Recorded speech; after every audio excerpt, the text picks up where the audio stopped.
Engineers academy की online classes में आपका स्वागत है। मैं कौशल शर्मा। आपको इलेक्ट्रिकल इंजीनियरिंग का subject electrical machine second third year EE 306 जो सब्जेक्ट कोड है उसे पढ़ा रहा हूँ। देखिए साथियों, पिछली कक्षा में हमने सब्जेक्ट के इंट्रोडक्शन के साथ साथ सब्जेक्ट की जो पहली यूनिट है इंडक्शन मोटर, प्रेरण मोटर जिसे कहते हैं, उसको हमने स्टार्ट करा दिया था। आज हम इस इंडक्शन मोटर जो हमने स्टार्ट किया है उसको हम आगे टॉपिक को हम स्टार्ट कर रहे हैं।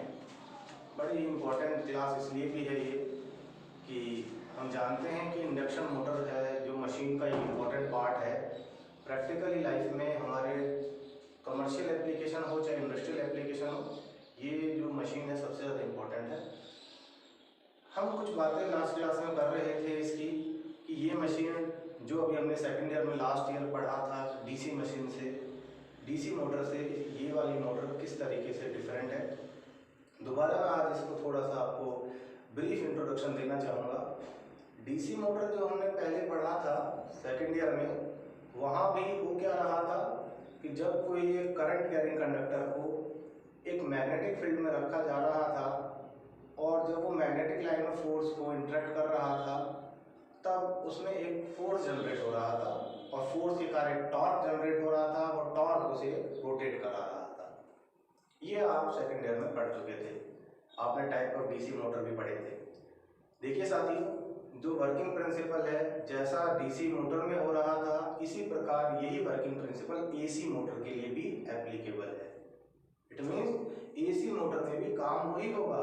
एक मैग्नेटिक फील्ड, एक अगर मैं बताना चाहूँ, एक मैग्नेटिक फील्ड के बीच में, ये मैग्नेटिक फील्ड अभी हमने डेवलप किया सबसे पहले, और इस मैग्नेटिक फील्ड के बीच में कंडक्टर, जिस कंडक्टर को हम क्या बोलते हैं, कॉइल बोलते हैं, और कॉइल आर्मेचर बोलते हैं। ये आर्मेचर जो है, जब इस आर्मेचर में भी करंट फ्लो कराया जाएगा, आर्मेचर में आर्मेचर वाइंडिंग होती है, अभी हम डिस्कस करेंगे आगे। जब वो आर्मेचर वाइंडिंग वाला आर्मेचर एक स्पेसिफाइड मैग्नेटिक फील्ड में रूट में रखा जाएगा, तब इस electric and magnetic field, electric field and this magnetic field के इंटरेक्शन से, इलेक्ट्रोमैग्नेटिक प्रोसेस से एक फोर्स डेवलप होगा। वो फोर्स इस आर्मेचर को एक निश्चित डायरेक्शन में रोटेट कराने के लिए कराएगा। मतलब वो फोर्स ही रेस्पॉन्सिबल है इस आर्मेचर को एक निश्चित डायरेक्शन में रोटेट कराने के लिए। ये चीज हम डिस्कस कर चुके थे। सेम बात एसी मोटर में भी है, सेम बात एसी मोटर में भी है, क्योंकि हम इस सब्जेक्ट में EE 306 इलेक्ट्रिकल मशीन सेकंड में एसी मोटर्स के बारे में डिस्कस करेंगे। And the first unit is induction motor, very important unit, very important from exam point of view, very important from competition point of view, academic के साथ साथ competition point of view, क्योंकि almost application में induction motor use में ली जा रही है। ठीक है, देखते हैं क्या होता है। ये तो हमने डिस्कस किया सर, ये तो सेम कंसेप्ट है, डीसी मोटर में भी सेम कंसेप्ट है, एसी मोटर में भी सेम कंसेप्ट है। डिफर क्या है? डिफर क्या है? सबसे पहली बात तो डिफर ये है कि डीसी मोटर के लिए जो सोर्स ऑफ सप्लाई है जिस पर मोटर ऑपरेट होगी वो डीसी होगा, डायरेक्ट करंट होगा, और जो एसी मोटर है उसके लिए जो सोर्स ऑफ सप्लाई है वो एसी होगा, ऑल्टरनेटिंग करंट होगा, प्रत्यावर्ती धारा होगी। पहली बात, ठीक है। दूसरी इंपॉर्टेंट बात है जो जहां से इसमें डिफरेंस स्टार्ट होता है, वो जो दूसरी इंपॉर्टेंट बात है वो हमारे लिए बहुत ज्यादा इंपॉर्टेंट है। कैसे इंपॉर्टेंट है देखते हैं। दूसरी इंपॉर्टेंट बात ये है कि अगर मैं आपको एक समझाने के लिए डायग्राम बना रहा हूं, केवल समझाने के लिए, ये कंप्लीट डायग्राम नहीं है, केवल समझाने के लिए बना रहा हूं, केवल समझाने के लिए। क्या डायग्राम बनाया मैंने एक डायग्राम बनाया है कि ये हमारे मोटर का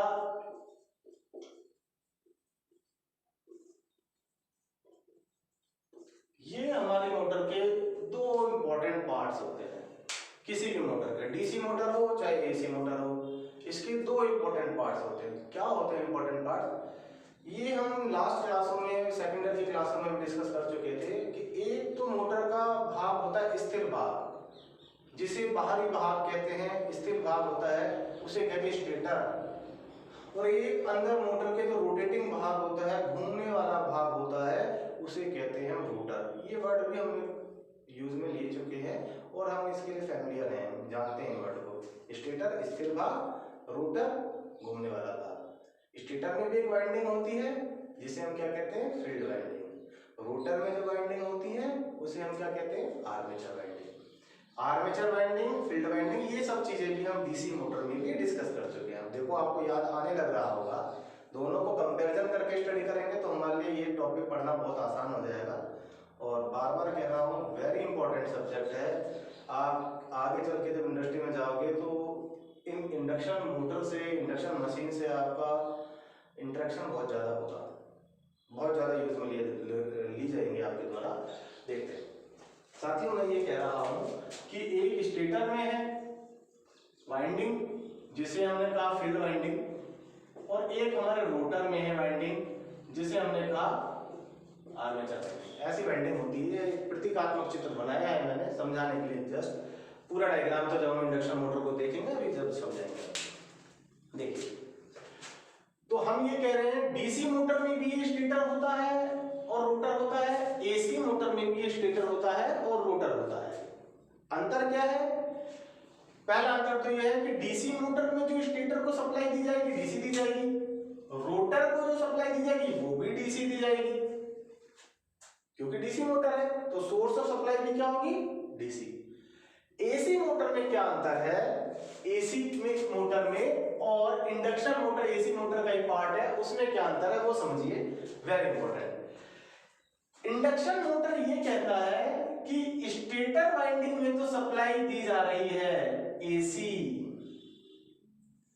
स्टेटर वाइंडिंग में तो सप्लाई दी जा रही है एसी स्टेटर में, और रोटर वाइंडिंग में कोई एक्सटर्नल सप्लाई, एक्सटर्नल बाह्य सप्लाई नहीं दी जा रही, एक्सटर्नल सप्लाई नहीं दी जाती है। सबसे इंपॉर्टेंट बात है ये। डीसी मोटर के स्टेटर में भी सप्लाई दी जा रही है, रोटर में भी सप्लाई दी जा रही है। कैसी दी जा रही है? डीसी दी जा रही है। एसी मोटर या इंडक्शन मोटर के स्टेटर में तो सप्लाई दी जा रही है एसी, रोटर में कोई सप्लाई नहीं दी जा रही है। यही बात हमने कहा फील्ड व आर्मेचर। फील्ड का मतलब स्टेटर की जो वाइंडिंग, और आर्मेचर का मतलब जो रोटर की वाइंडिंग, दोनों को सप्लाई से जोड़ते हैं। कैसी सप्लाई से? डीसी सप्लाई से। ये डीसी मोटर में, जबकि एसी मोटर में केवल स्टेटर को एसी सप्लाई से जोड़ते हैं, रोटर को कोई सप्लाई बाहर से नहीं देते हैं। जब तक रोटर में सप्लाई नहीं आएगी, क्या रोटर उस मैग्नेटिक फील्ड के लिए रेस्पॉन्सिबल होगा जो स्टेटर बना रहा है? क्या उनके बीच में कुछ प्रतिक्रिया कर पाएगा? क्या वो रोटर घूम पाएगा? नहीं घूम पाएगा। तो वो कैसे घूम पाएगा वो भी हम आगे बात करने जा रहे हैं। पहले हम अंतर पढ़ लेते हैं कि डीसी मोटर में जो स्टेटर रोटर दोनों को बाहर से सप्लाई दी, बाहर के डीसी सोर्स से हमने कनेक्ट किया जितनी हमें आवश्यकता है। एसी मोटर या इंडक्शन मोटर में हमने केवल स्टेटर को सप्लाई से कनेक्ट किया, बाहर से रोटर को कोई सप्लाई से कनेक्ट नहीं किया। वेरी इंपॉर्टेंट अंतर है, यहीं से इसकी सारी प्रोसेस स्टार्ट होगी। दूसरी बात, ये तो हमने बता दिया सप्लाई के अंतर। दूसरा इंपॉर्टेंट अंतर क्या है? स्पीड का। जो डीसी मोटर की स्पीड है वो डीसी मोटर की स्पीड समानुपाती होती है, प्रोपोर्शनल होती है बैक ईएमएफ, जो इस मोटर के घूमने पर एक विरोधी विद्युत वाहक बल बनता है, जो हम सेकंड ईयर में डिस्कस कर चुके हैं। बैक ईएमएफ जिसे कहते हैं, मोटर की स्पीड उस बैक ईएमएफ के समानुपाती होती है, अर्थात जितना ज्यादा बैक ईएमएफ बनेगा उतनी ज्यादा मोटर की स्पीड होगी, और अगर बैक ईएमएफ का मान कम होगा तो स्पीड भी उसी अनुपात में कम होती जाएगी। और इनवर्सली प्रोपोर्शनल होती है मैग्नेटिक फ्लक्स। जो ये पोल है, पोल के कारण मैग्नेटिक फ्लक्स जो बन रहा है मोटर में, डीसी मोटर की बात कर रहा हूं, उस मैग्नेटिक फ्लक्स के व्युत्क्रमानुपाती होती है स्पीड ऑफ डीसी मोटर। अर्थात अगर मैग्नेटिक फ्लक्स बढ़ेगा ये मैग्नेटिक फ्लक्स बढ़ेगा तो स्पीड कम होगी, और अगर कम होगा तो स्पीड बढ़ेगी। तो ये दो बातें मैंने आपको बताई है अभी कि दोनों वाइंडिंग को बाहर के एक्सटर्नल सोर्स से कनेक्ट करते हैं डीसी मोटर में, यहाँ केवल स्टेटर को कनेक्ट करते हैं एसी सोर्स के साथ। दूसरी बात है डीसी मोटर की स्पीड बैक ईएमएफ विरोधी विद्युत वाहक बल के समानुपाती होती है, और आर्मेचर का जो मैग्नेटिक फ्लक्स जो आर्मेचर रखा हुआ है मैग्नेटिक फ्लक्स के व्युत्क्रमानुपाती होती है। जबकि एसी मोटर को केवल एसी सोर्स से जोड़ते हैं, और स्पीड जो है वो जो स्पीड है स्पीड फ्रीक्वेंसी के तो समानुपाती होती है, आवर्ती, क्योंकि एसी में तो फ्रीक्वेंसी होती है, एसी सप्लाई होती है उसमें फ्रीक्वेंसी होती है, आवर्ती होती है। जैसे हमारे घरों में 50 हर्ट्ज आवर्ती आ रही है, कहीं 60 हर्ट्ज भी आती है, कहीं आवर्ती और हम कम कर सकते हैं, ज्यादा कर सकते हैं अपने आवश्यकता अनुसार। तो उस आवर्ती की तो समानुपाती होती है हमारी मोटर की स्पीड। जैसे जैसे आवर्ती का मान अगर हम बढ़ाएंगे किसी और डिवाइस के द्वारा, वेरिएबल फ्रीक्वेंसी ड्राइव्स होती हैं उनके द्वारा हम स्पीड को फ्रीक्वेंसी को चेंजेस कर सकते हैं। तो जैसे जैसे फ्रीक्वेंसी का मान बढ़ाते जाएंगे तो स्पीड ज्यादा होती जाएगी, अगर फ्रीक्वेंसी का मान रेटेड स्पीड से कम करते जाएंगे तो मोटर की स्पीड भी कम हो जाएगी। अर्थात फ्रीक्वेंसी के मान को चेंजेस करके एसी में फ्रीक्वेंसी के मान को चेंजेस करके मोटर की स्पीड को कम ज्यादा किया जा सकता है। दूसरी बात इनवर्सली प्रोपोर्शनल होती है पोल के। एसी मोटर में भी पोल होंगे, जैसे डीसी मोटर की संरचना में हम पोल बनाते थे, स्टेटर पर पोल बनाते थे और पोल पर वाइंडिंग लगाते थे, वो वाइंडिंग हमारी क्या कहलाती थी? फील्ड वाइंडिंग कहलाती थी। ऐसे ही यहाँ भी स्टेटर होता है, स्टेटर में पोल बनेंगे और पोल पर भी वाइंडिंग लपेटी जाएगी, और यहाँ जो स्पीड है वो पोल के क्या होगी? व्युत्क्रमानुपाती स्पीड जो है नंबर ऑफ पोल के व्युत्क्रमानुपाती होगी। पोल अर्थात पोलों की संख्या का मान अगर ज्यादा होगा तो स्पीड कम होगी, जितने कम पेयर रखे जाएंगे पोल के उतनी ज्यादा इंडक्शन मोटर की स्पीड ज्यादा होगी। तो साथियों ये जो इंपॉर्टेंट अंतर है वेरी इंपॉर्टेंट है, यहीं से हम इंडक्शन मोटर की कार्य प्रणाली, वर्किंग, सब चीजें हम स्टार्ट कर रहे हैं। हम आगे इसकी संरचना की बात करने लग जाएंगे। वर्किंग प्रिंसिपल हमने कहा जैसे डीसी मोटर में वर्किंग प्रिंसिपल है, वही वर्किंग प्रिंसिपल इसका है। मोटर का काम एक ही होता है, जो मोटर का काम उसमें था कि इलेक्ट्रिकल एनर्जी को मैकेनिकल एनर्जी में, विद्युत ऊर्जा को यांत्रिक ऊर्जा की रोटेशन के रूप में कह दें, या उस शाफ्ट को किसी और डिवाइस से पुली के द्वारा कनेक्ट करके किसी और मशीन को हम उसका आउटपुट दे सकते हैं, यांत्रिक लाभ हमें मिल रहा है, उसके लिए हम मोटर का उपयोग कर रहे हैं। एसी मोटर ज़्यादा इंपॉर्टेंट इसलिए है कि प्रैक्टिकल एप्लीकेशन हम एसी मोटर का उपयोग ज़्यादा करते हैं। हमारे घरों में भी सप्लाई एसी आ रही है, इंडस्ट्रियों में इंडस्ट्री में जो मोटर लग रही होती है वो भी अधिकतर क्या लग रही होती है? AC motor. ज़्यादा लोड के लिए बहुत ज़्यादा इंपॉर्टेंट है। एसी मोटर लंबे समय तक उपयोग में ली जाती हैं। 24 आवर जो मशीनें चल रही होती हैं इंडस्ट्रियों में, 24 आवर जनरेटिंग स्टेशन में, जहाँ 24 आवर मशीनें चल रही होती हैं वहाँ जो मोटर यूज में ली जाती है अधिकतर एसी मोटर होती हैं। एक समान रेटिंग की डीसी मोटर की तुलना में उसी रेटिंग की अगर एसी मोटर बनाई जा रही है तो उसकी लागत भी कम आती है, और सबसे इम्पोर्टेंट बात है इसका मेंटेनेंस भी कम होता है, संरचना भी सिंपल होती है। तो एसी मोटर का उपयोग ज़्यादा किया जा रहा है, उसमें हम एसी की, इंडक्शन मोटर की हम बात कर रहे हैं। आगे भी अभी हम इसके बारे में आपको और बताएंगे कि एसी मोटर में और क्या क्या चीज़ें आ रही है। देखते हैं।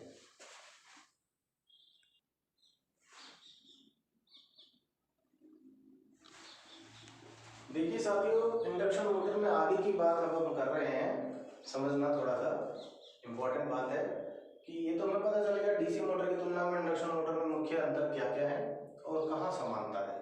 कार्य सिद्धांत समान है, मोटर जो कार्य कर रही है, डीसी मोटर भी वही कार्य कर रही है, एसी मोटर में भी वही कार्य हो रहा है, यांत्रिक ऊर्जा में कन्वर्ट हो रही है हमारी एनर्जी। देखिए साथियों, वही दो भाग हैं इसमें, स्टेटर स्थिर भाग, रोटर घूमने वाला भाग। जो घूमने वाला भाग होता है उसे रोटर कहते हैं, और रोटर पे जो वाइंडिंग होती है उसे आर्मेचर वाइंडिंग कहते हैं। जो स्थिर भाग होता है उसे स्टेटर कहते हैं, और जो उसमें जो वाइंडिंग होता है उसे फील्ड वाइंडिंग कहते हैं। ये तो डीसी मोटर में भी होता था, यही यहाँ होता है। इसकी संरचना के बारे में भी और डिस्कस करेंगे, लिखवाएंगे आपको, इसका डायग्राम भी बताएंगे, वो आपको नोट्स भी देंगे, रोटर के बारे में बात करेंगे। देखिए इंपॉर्टेंट बात जो आती है पहले उसे समझ लेते हैं कि हमने अभी आपसे कहा था कि इंडक्शन मोटर में ये जो स्टेटर है इसे केवल सप्लाई से कनेक्ट करते हैं। आप पहले समझना, मैं आपको जो समझाने जा रहा हूं, मैं आपको अभी ये समझाने जा रहा हूं कि हो क्या रहा है, कैसे हो रहा है इंडक्शन मोटर में, कैसे घूम पा रही है। आप उसे समझ जाओगे तो ये जो टाइप्स है, ये जो थियोरेटिकल पार्ट है, ये आपको आसानी से समझ में आ जाएगा। इसके बाद इसके हम आपको नोट्स भी अवेलेबल कराएंगे पीडीएफ की फॉर्म में, और जो क्वेरीज आएंगे वो आप अपने से दोबारा भी पूछ सकते हैं, उसमें किसी प्रकार की समस्या नहीं है। आप समझिए इंपॉर्टेंट बात ये है, अभी हमने आपसे कहा कि सर इसकी स्टेटर में वाइंडिंग होती है और रोटर में वाइंडिंग हो भी सकती है, नहीं भी हो सकती, वो टाइप पर डिपेंड करता है रोटर किस टाइप का है। मान लेते हैं तो वाइंडिंग है, तो स्टेटर पर तो मैं एसी सप्लाई कनेक्ट करूंगा। कौन सी एसी सप्लाई कनेक्ट करूंगा मेरे भाइयों? इंडक्शन मोटर का पहले ही एक क्लासिफिकेशन कर दिया मैंने दो प्रकार से, 3 phase induction motor and single phase induction motor. एक 3 फेज सप्लाई की इंडक्शन मोटर और दूसरी सिंगल फेज सप्लाई की इंडक्शन मोटर। जो सिंगल फेज सप्लाई पर कार्य कर रही है, जो हमारे घरेलू उपकरणों में यूज में आ रही है, पंखा है, सीलिंग फैन हो, चाहे टेबल फैन हो, चाहे कूलर हो, चाहे मिक्सर ग्राइंडर हो, ये सब जो मोटर है, जो घरेलू प्रैक्टिकल एप्लीकेशन जो रोजाना उपयोग में ले रहे हैं, ये सब क्या है? सिंगल फेज सप्लाई आ रही है आपके घरों में, वो है मोटर सिंगल फेज मोटर। लेकिन जो इंडस्ट्री की बात करते हैं या पावर जनरेटिंग स्टेशन की बात करते हैं या ग्रिड सब स्टेशनों की बात करते हैं, वहाँ मोटर लगी हुई होती हैं। वो जो मोटर होती हैं 3 फेज सप्लाई पर लगी हुई होती हैं, 440 वोल्ट पर लगी हुई होती हैं, वे सारी मोटर 3 फेज मोटर। तो साथियों, जो पहली यूनिट है आपकी इंडक्शन मोटर की, पहली यूनिट आपकी 3 फेज इंडक्शन मोटर की है। वास्तव में वो किसकी है? 3 फेज इंडक्शन मोटर। यहाँ हम सभी प्रकार की 3 फेज इंडक्शन मोटर की संरचना, कार्य प्रणाली, application, characteristic curve, numerical question, objective question, subjective question सब डिस्कस करेंगे। ठीक है, तो पहले मैंने कहा 3 फेज सप्लाई या सिंगल फेज सप्लाई, जो एसी सप्लाई है वो मैंने किसको दिया? स्टेटर को।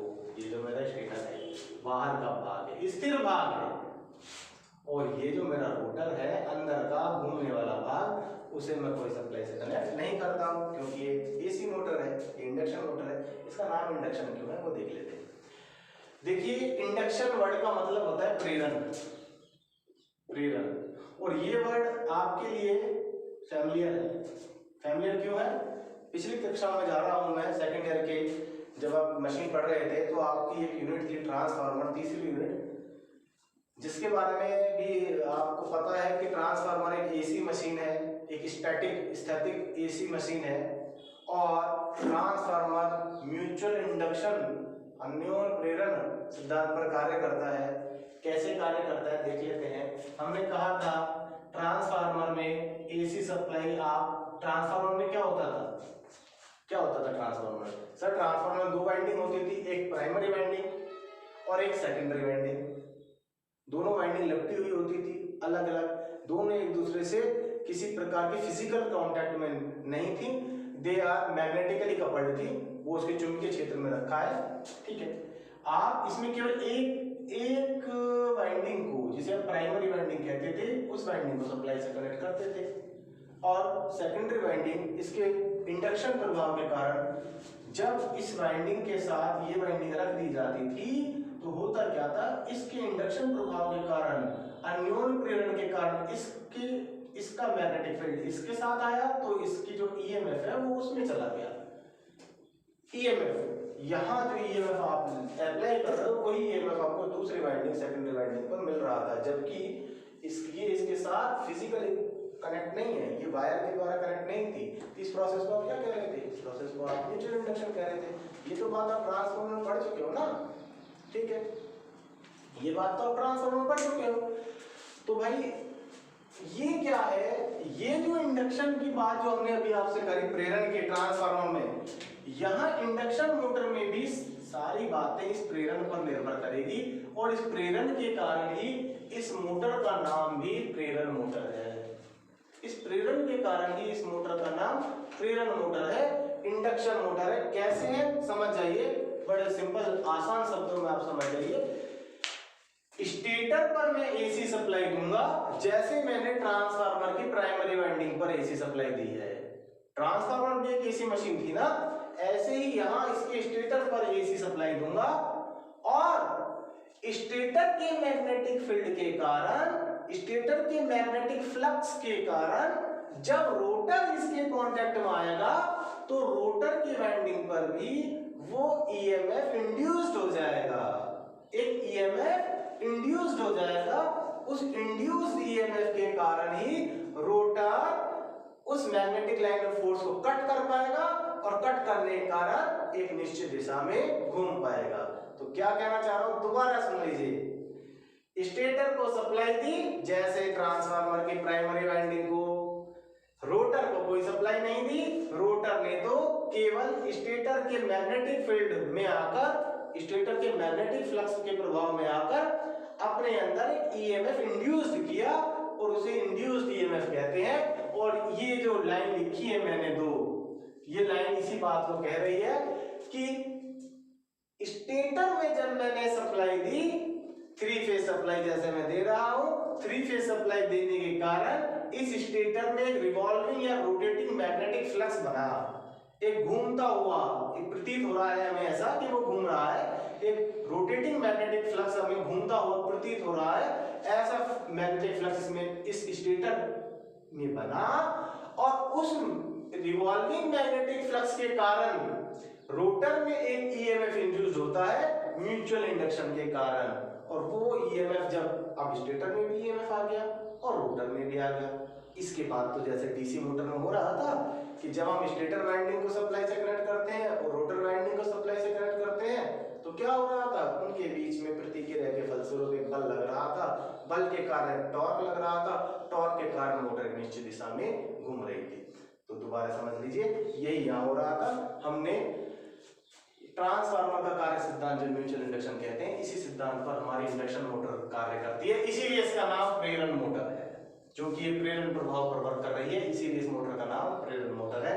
साथियों, कई बार इस मोटर को रोटेटिंग ट्रांसफार्मर के से भी हम समझ सकते हैं, कई बार ये वर्ड यूज में लिया जाता है। रोटेटिंग ट्रांसफार्मर क्यों, कार्य सिद्धांत तो ट्रांसफार्मर की तरह हो रहा है, लेकिन ट्रांसफार्मर एक स्टैटिक मशीन थी, स्थिर मशीन थी, इसकी दोनों वाइंडिंग स्थिर रखी जाती थी, इसमें कोई घूमने वाला भाग नहीं होता था। जबकि ये तो मोटर है, मोटर में तो घूमने वाला भाग होगा ना, तो एक घूमता हुआ ट्रांसफार्मर ऐसा कह दिया जाता है, सही बात, क्योंकि इसका कार्य सिद्धांत ट्रांसफार्मर के कार्य सिद्धांत पर था।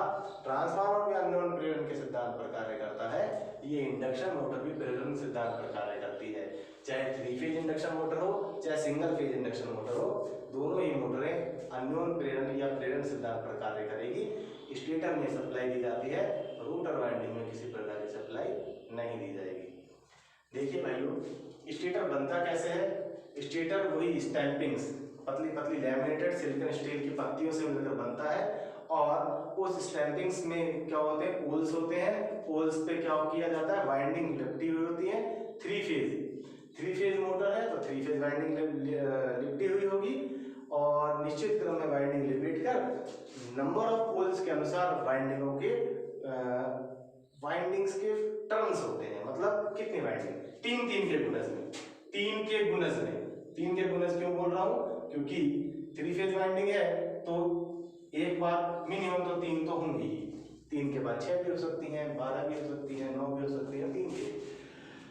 तो स्टेटर जैसे डीसी मोटर का स्टेटर था, कुछ इसी प्रकार से लैमिनेटेड सिलिकॉन स्टील की पत्तियों से मिलकर बना होता है। आगे की क्लास में हम इसकी संरचना भी बात करेंगे, जब स्टेटर का आगे क्लासिफिकेशन पढ़ेंगे। भाइयों, रोटर की अगर मैं बात करूं, घूमने वाला भाग रोटर कहलाता है। रोटर 2 प्रकार के होते हैं, और इस रोटर के प्रकार के आधार पर ही हमारी इंडक्शन मोटर भी 2 प्रकार की होती है।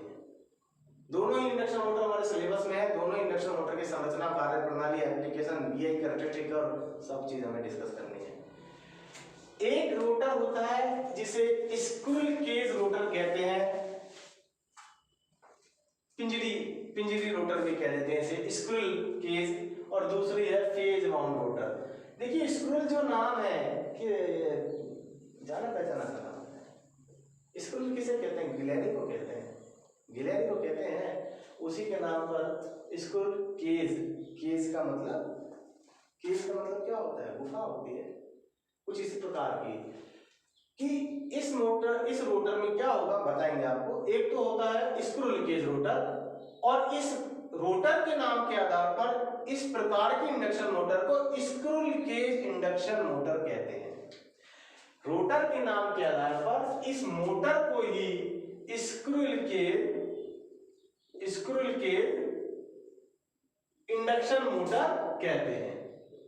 तो एक तो 3 फेज इंडक्शन मोटर में हमें पढ़नी है स्क्रूल केज इंडक्शन मोटर, दूसरी फेज बाउंड रोटर के आधार पर हमें दूसरी मोटर में पढ़नी है slip ring induction motor, slip ring induction motor, दोनों ही मोटर पढ़नी है। तो भाइयों हमने क्या कहा, हमने कहा स्टेटर तो बताया अभी, ऐसे ही रोटर भी पतली पत्तियां लैमिनेटेड सिलिकॉन स्टील की पत्तियां कास्ट आयरन से भी मिलकर बनाई जा सकती है, पत्तियों से मिलकर बनाया जाता है। क्यों पत्तियों से मिलकर बनाया जाता है, कई क्लासों में डिस्कस भी कर चुके हैं।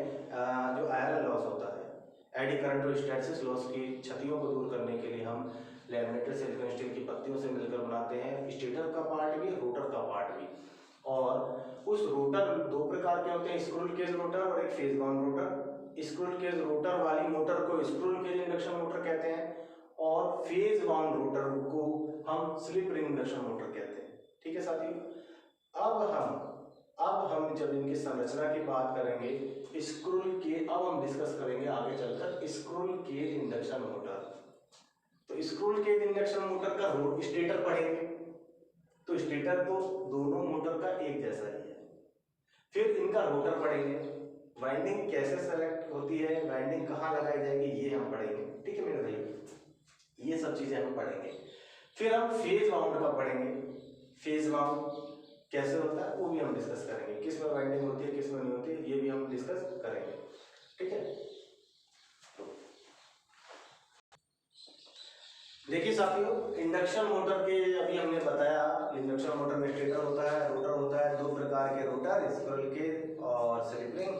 दोनों रोटर के आधार पर हमने स्क्रूल केज इंडक्शन मोटर और स्लिप रिंग इंडक्शन मोटर के बाद को हमने डिस्कस की। इसे हम कंप्लीट डिस्कस करेंगे। जो मोस्ट इम्पोर्टेंट बात है मैं आज आपको वो बताने जा रहा हूँ पहले कि how does the rotor rotates, rotor घूम कैसे रहा है, यहाँ रोटर घूम कैसे रहा है, रोटर तो घुमाना है ना, हमें मेन काम हमारा क्या है, रोटर घुमाना ना, वही सबसे इम्पोर्टेंट बात है। उसी के मैं डायग्राम के अकॉर्डिंग आपको समझाने की कोशिश करूंगा, आप समझना, एक बार नहीं, दो बार नहीं, 10 बार समझाएंगे, बार बार, क्योंकि ये टॉपिक हमारे बार बार आता रहेगा। एक बार नहीं समझ में आया कोई बात नहीं, 2 बार 3 बार 4 बार आगे आता रहेगा। आज आपको जितना इसमें समझ में आता है वो समझिए। देखिए साथियों, कई बार कह चुका, मशीन जो सब्जेक्ट है कंसेप्चुअल सब्जेक्ट है, सारे कंसेप्ट जो नियम है, Fleming right hand rule, left hand rule, Faraday law of electromagnetic induction बार बार डिस्कस कर रहे हैं, सारे काम में आने वाले हैं, ईच एंड एवरीथिंग। क्यों? क्योंकि डायरेक्शन ऑफ रोटेशन हमारे लिए इंपॉर्टेंट है, डायरेक्शन ऑफ करंट हमारे लिए इंपॉर्टेंट है, और करंट की डायरेक्शन हो चाहे डायरेक्शन ऑफ रोटेशन की डायरेक्शन हो, इन चीज़ों को आइडेंटिफाई करने के लिए फ्लेमिंग के लॉ जो हैं वो हमें बार बार यूज में लेने होते हैं। तो वो तो हमें बार बार हमें याद होने चाहिए कि राइट हैंड रूल कैसे लगाना है, कहाँ लगाना है, क्या डायरेक्शन फाइंड आउट करनी है, लेफ्ट हैंड रूल कहाँ लगाना है, कैसे लगाना है, क्या डायरेक्शन फाइंड आउट करनी है। चलिए आते हैं अपने टॉपिक पे। साथियों, अभी हमने कहा इंडक्शन मोटर की तुलना मैंने ट्रांसफार्मर से कही, और ट्रांसफार्मर से क्या करी मैंने तुलना, मैंने ये कहा जिस प्रकार ट्रांसफार्मर की प्राइमरी वाइंडिंग में सप्लाई दी जा रही है उसी प्रकार इंडक्शन मोटर की स्टेटर वाइंडिंग में सप्लाई दी जा रही है। सेकेंडरी वाइंडिंग में इंडक्शन के कारण आपको ईएमएफ मिल रहा है, सेम इसी प्रकार यहाँ रोटर में इंडक्शन के कारण आपको ईएमएफ मिल रहा है। जब ईएमएफ मिल रहा है, जब स्टेटर वाइंडिंग पर भी ईएमएफ हो गया, रोटर वाइंडिंग पर भी ईएमएफ हो गया, दोनों के इंटरेक्शन के कारण स्टेटर वाइंडिंग के कारण चुंबकीय क्षेत्र बना, उस चुंबकीय क्षेत्र और रोटर वाइंडिंग में जो ईएमएफ बना उस इलेक्ट्रिक फील्ड के कारण, magnetic field and electric field, उस magnetic and electric field electromagnetic interaction के कारण ही एक फोर्स जनरेट हुआ, फोर्स से टॉर्क जनरेट हुआ, टॉर्क ने मोटर को एक निश्चित दिशा में घुमाया। ये बात अभी हमने बताई। साथियों, हो क्या रहा है अब आप देख लीजिए, मैंने डायग्राम जो बनाया है, थोड़ा सा छोटा सा डायग्राम बनाया है, ये मेरे स्टेटर को आइडेंटिफाई किया गया है, ये जो मेरा ग्रीन है ये मेरे रोटर को बता रहा है, ये मेरे स्टेटर है, ये पोल्स है स्टेटर के। हो क्या रहा है समझना, बड़ा ही इंपॉर्टेंट बात है कि जब मैं स्टेटर वाइंडिंग को सप्लाई दे रहा हूँ और रोटर वाइंडिंग उसके मैग्नेटिक फील्ड के कांटेक्ट में आ रहा है, वो कैसे रहा है, जैसे ही मैंने स्टेटर वाइंडिंग को सप्लाई दिया, स्टेटर वाइंडिंग के का जो मैग्नेटिक फ्लक्स है वो इन वाइंडिंग्स में रिवॉल्विंग या रोटेटिंग होने लगा। जब वो रोटेट होने लगा, एक रोटेटिंग मैग्नेटिक फ्लक्स बनने लगा। हमें ऐसा लगता है कि वो रोटेटिंग मैग्नेटिक फील्ड है। किस तरीके से लगता है आगे हम डिस्कस करेंगे, 2 फेज सप्लाई के लिए, 3 फेज सप्लाई के लिए डिस्कस करेंगे। जैसे ही रोटेटिंग मैग्नेटिक फील्ड बना, उस मैग्नेटिक फील्ड के कांटेक्ट में जैसे ही रोटर आया, रोटर में एक ईएमएफ इंड्यूस्ड होगा, एक रोटर में ईएमएफ इंड्यूस्ड होगा, क्योंकि रिवॉल्विंग मैग्नेटिक फ्लक्स के कारण रोटर में एक ईएमएफ इंड्यूस्ड होता है अन्योन्य प्रेरण म्यूचुअल इंडक्शन के कारण। हो क्या रहा है, जैसे ही रोटर में ईएमएफ बना, उस ईएमएफ की डायरेक्शन फ्लेमिंग के राइट हैंड रूल से, उस ईएमएफ की डायरेक्शन फ्लेमिंग के राइट हैंड रूल से ज्ञात की जाएगी। क्या कहा मैंने, स्टेटर के अप्लाइड ईएमएफ के कारण जब रोटर उसके मैग्नेटिक फ्लक्स के कांटेक्ट में आया, उसमें जो ईएमएफ इंड्यूस्ड हुआ, उस इंड्यूस्ड ईएमएफ की, रोटर में इंड्यूस्ड ईएमएफ की direction Fleming right hand rule से, जैसे जनरेटर में, डीसी जनरेटर में पढ़ते थे, फ्लेमिंग राइट हैंड रूल से इंड्यूस्ड ईएमएफ की डायरेक्शन फाइंड आउट करें। रोटर में जो ईएमएफ इंड्यूस्ड हुआ उसकी डायरेक्शन क्या हो गई, फ्लेमिंग के राइट हैंड रूल से। ठीक है भाई, अब फ्लेमिंग के राइट हैंड रूल से जब डायरेक्शन हमें फाइंड आउट हो गई, अब हो क्या रहा है भाई, रोटर में ईएमएफ इंड्यूस्ड हो गया है, स्टेटर का ईएमएफ अब रोटर में भी आ गया है, दोनों में ईएमएफ आ गया, लेकिन रोटर का जो ईएमएफ है उसकी डायरेक्शन क्या है, फ्लेमिंग के राइट हैंड रूल से। अब दोनों के फील्ड की एक रिलेटिव मोशन होगा। Relative motion in the sense क्या है, अभी रोटर घूम नहीं रहा है, रोटर घूम नहीं रहा है, लेकिन स्टेटर में मैग्नेटिक फ्लक्स रोटेटिंग है। रोटेटिंग मैग्नेटिक फ्लक्स और स्टेशनरी रोटर, स्थिर rotor, rotating magnetic flux stator का और स्थिर रोटर के बीच में एक रिलेटिव मोशन होगा। उस रिलेटिव मोशन के कारण, वो रिलेटिव मोशन के कारण रोटर एंटी क्लॉकवाइज दिशा में घूमने का प्रयास करेगा, फ्लेमिंग लेफ्ट हैंड रूल से, फ्लेमिंग लेफ्ट हैंड रूल से। लेकिन हो क्या रहा है, लेकिन ये मैग्नेटिक फील्ड, स्टेटर का मैग्नेटिक फील्ड उसे उस दिशा में नहीं घूमने देगा, और जिस दिशा में, सुनना जो मैं कह रहा हूं, जिस दिशा में स्टेटर का मैग्नेटिक फील्ड रोटेट हो रहा है, जिस दिशा में, मान लीजिए ये क्लॉकवाइज दिशा में रोटेट हो रहा है स्टेटर का magnetic field, magnetic flux, rotor भी उसी दिशा में घूमने लग जाएगा। ये बहुत इंपॉर्टेंट बात निकल कर आई। फ्लेमिंग का राइट हैंड रूल भी लगेगा जब रोटर में ईएमएफ इंड्यूस्ड होगा, उसके बाद फ्लेमिंग का लेफ्ट हैंड रूल भी लगेगा जब रोटर रोटेट होने लग जाएगा उसकी डायरेक्शन के लिए। फ्लेमिंग के दोनों नियम लग गए इसमें, राइट हैंड रूल भी, लेफ्ट हैंड रूल भी। अभी आप क्या समझना है इस डायग्राम से, कितना समझना है हमें ये समझना है, स्टेटर पर जैसे मैंने सप्लाई दी, स्टेटर की सप्लाई के कारण, इंडक्शन इफेक्ट के कारण रोटर में भी एक ईएमएफ इंड्यूस्ड हुआ, और उस ईएमएफ इंड्यूस्ड की direction Fleming right hand rule से फाइंड आउट की। अभी रोटर घूमना स्टार्ट नहीं हुआ है, रोटर में ईएमएफ इंड्यूस्ड हो गया है, उस समय दोनों के बीच में, स्टेटर के मैग्नेटिक फ्लक्स और रोटर के बीच में रिलेटिव मोशन होगा। उस रिलेटिव मोशन के कारण रोटर एक डायरेक्शन में रोटेट होना स्टार्ट कर देगा। वो डायरेक्शन कौन सी होगी, रिलेटिव मोशन। जब भी रिलेटिव मोशन की बात आती है, रिलेटिव स्पीड की बात आती है, जिसका हिस्सेदारी ज्यादा होती है उसी तरफ मोशन होने लग जाएगा। मैग्नेटिक फील्ड किसका ज्यादा है, मैग्नेटिक फील्ड स्टेटर का ज्यादा है, या स्टेटर के मैग्नेटिक फील्ड के अनुसार ही रोटर घूमने लग जाएगा।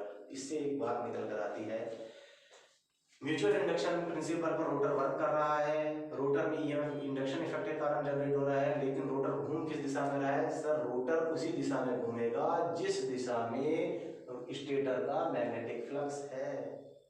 अर्थात रोटर के घूमने की दिशा और स्टेटर के मैग्नेटिक फ्लक्स के घूमने की दिशा एक ही है। अब उनकी स्पीड की अगर हम बात करें, जब भी स्टेटर का मैग्नेटिक फ्लक्स की बात करी जा रही है, वो सिंक्रोनस स्पीड, जिसे सिंक्रोनस गति कहते हैं, 120 f/p। ये भी डिस्कस करेंगे कंप्लीट, कैसे आया क्या है। बताएंगे, क्योंकि सिंक्रोनस मशीन भी पढ़नी है हमें ये भी। तो स्टेटर का मैग्नेटिक फ्लक्स तो सिंक्रोनस स्पीड से रोटेट हो रहा है, रोटर का मैग्नेटिक फ्लक्स या रोटर की जो स्पीड है वो सदैव इसकी स्पीड से किस प्रकार से स्टेबल रहती है या किस प्रकार से वेरी करती है, ये भी हम डिस्कस करेंगे। वास्तव में इंडक्शन मोटर की जब मैं बात करूंगा, यहाँ मैं फिर तो एक क्लासिफिकेशन कर देता हूँ अभी एक इंडक्शन मोटर है, एक सिंक्रोनस मोटर है। जब हम इंडक्शन मोटर की बात कर रहे हैं तो स्टेटर के इस मैग्नेटिक फ्लक्स की स्पीड और रोटर के घूमने की स्पीड में अंतर होता है। रोटर सदैव कम स्पीड से घूमेगा इस स्टेटर के मैग्नेटिक फ्लक्स की तुलना में, जबकि सिंक्रोनस मशीन में, सिंक्रोनस मोटर में रोटर के घूमने की स्पीड भी और बाहर के स्टेटर के मैग्नेटिक फ्लक्स के रोटेट होने की स्पीड भी दोनों सेम होती है। सेम होने के कारण उसे सिंक्रोनस स्पीड कहा जाता है, इसीलिए उस मोटर को सिंक्रोनस मोटर कहा जाता है। तो यहाँ तक आपको काफी बात समझ में आई होगी कि एक्चुअल में हो क्या रहा है। वो ये रहा है, स्टेटर पर सप्लाई दी, रोटर में इंड्यूस हुआ, उसके का रिलेटिव मोशन होने लगा और रोटर एक दिशा में घूमने की कोशिश कर रहा है। अब किस दिशा में घूमेगा मेरे भाई? उसी दिशा में घूमेगा जहां फोर्स ज्यादा होगा। मैग्नेटिक लाइन ऑफ फोर्स उसे उसी दिशा में घुमाने का प्रयास कर रहे हैं जिस दिशा में हमारा मैग्नेटिक फ्लक्स रोटेट हो रहा है, और फिर वो उसी दिशा में घूमना स्टार्ट कर देता है। घूमते हुए क्या बात ध्यान में आई हमारे कि जो रोटर घूमेगा, रोटर के घूमने की एक्चुअल स्पीड उस रिवॉल्विंग मैग्नेटिक फ्लक्स की स्पीड से सदैव कम होगी। इंडक्शन मोटर कैसे कम होगी, कितनी कम होगी, वो कैलकुलेशन अभी हम आगे क्लास में करेंगे। आज की क्लास में इतना ही, आगे की क्लास में इसे कंटिन्यू करते हैं। पार्ट्स पढ़ेंगे स्टेटर के, रोटर के पार्ट्स पढ़ेंगे, फिर ये दोबारा चीजें पढ़ेंगे। ठीक है, बहुत बहुत धन्यवाद। साथियों, ये जो रिवॉल्विंग मैग्नेटिक फ्लक्स बना है, इस मैग्नेटिक फ्लक्स का रिवॉल्विंग जो इफेक्ट हुआ है, रिलेटिव मोशन हुआ है, और रोटर के घूमने की दिशा, स्टेटर के मैग्नेटिक फील्ड की दिशा पर, ये डायग्राम इंपॉर्टेंट है, आप इसे राइट डाउन कर लीजिए और फिर हम आगे की बातें करेंगे नेक्स्ट क्लास में।